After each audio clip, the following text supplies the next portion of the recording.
Մեր քաղաքը դաշինքը գլխավորող Մարտուն Գրիգորյանը դեռ չի արձագանքել Գյումրիի քաղաքապետի թեկնածու Վարդան Ղուկասյանին, որը երեկ ֆեյսբուքյան գրառմամբ դիմել էր Գրիգորյանին, իրեն աջակցելու հարցում նրանից հստակություն ակնկալելով։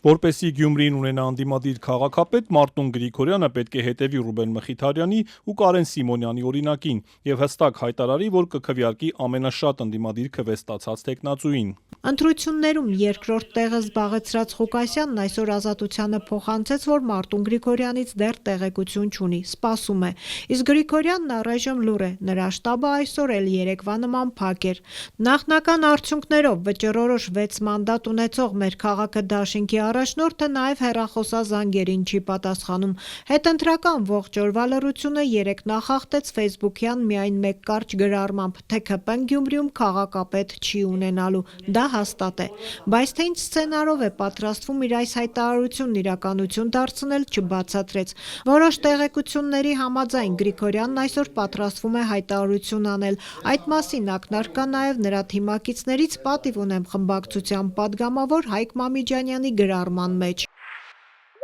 Վաղը սպասելու եմ Մարտուն Գրիգորյանին թիրախավորողների զղջացող գրառումներին։ Այս անիմաստ աղմուկից մի օգուտ եղավ։ Մի խումբ փողով գործիքներ եւ գործիչներ այսօրվա իրենց հացն էլ վաստակեցին ՀՀԿ-ի մասին ստեր ու դավադրապաշտական զառանցանքներ տարածելով։ Որ Գրիգորյանը ի վերջո սատարելու է Ղուկասյանին, ակնարկում է նաև վարչապետի գյումրեցի խոսնակը։ Քաղաքացիական պայմանագրի քաղաքապետի թեկնածուի օգտին ակտիվորեն քարոզած Նազելի Բաղդասարյանը։ Ընդդիմադիր ճամբարների կողմից ժողովրդի արժանահավատությունը չարաշահելու ու մոլորեցնելու միջոցով կորզվել են քվեներ, որոնք այսօր նվիրվելու են մեզնից կրկնակի նվազ ձայներ հավաքած կոնկուրսի ներկայացուցչին։ Նախնական արդյունքներով իշխող քաղաքացիական պայմանագիրը Գյումրիում 14 մանդատ կստանա, Վարդան Ղուկասյանի գլխավորած կոմկուսը 8, Մեր քաղաքը դաշինքը 6, Իմ հզոր համայնքը 3 եւ Մայր Հայաստանը 2։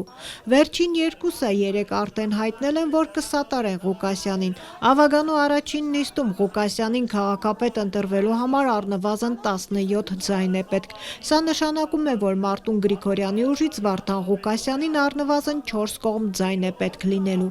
Գյումրիի ընտրություններում ամենաշատը 36% քվեստացած իշխանական ուժը եւս չի պատրաստվում նահանջել։ Կուսակցության վարչության անդամ Արսեն Թորոսյանն Ազատությանն ասել էր, թե իրենց քաղաքական ուժը Ավագանու անդրանիկ նիստում Սարիկ Մինասյանին համայնքապետի թեկնածու կառաջադրի։ Գիտեք, Սարիկ Մինասյանը ստացել է ամենաշատ ձայները։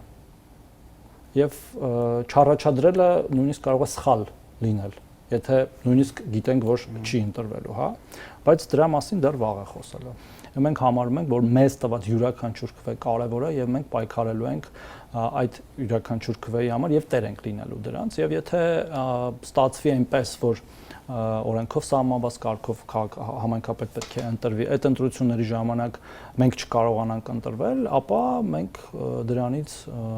ապոկալիպսիս, այսպես ասած չենք սարքելու եւ շարունակելու ենք մեր աշխատանքը, կառավարությունը իր տեղում, մեր տեղի թիմերը իրենց տեղում։ Եթե ընդդիմության միավորումը ստացվի ու Վարդան Ղուկասյանը քաղաքապետ ընտրվի, Հայաստանի իշխող ուժը երկրի մեծությամբ երկրորդ քաղաքում ընդդիմություն կդառնա։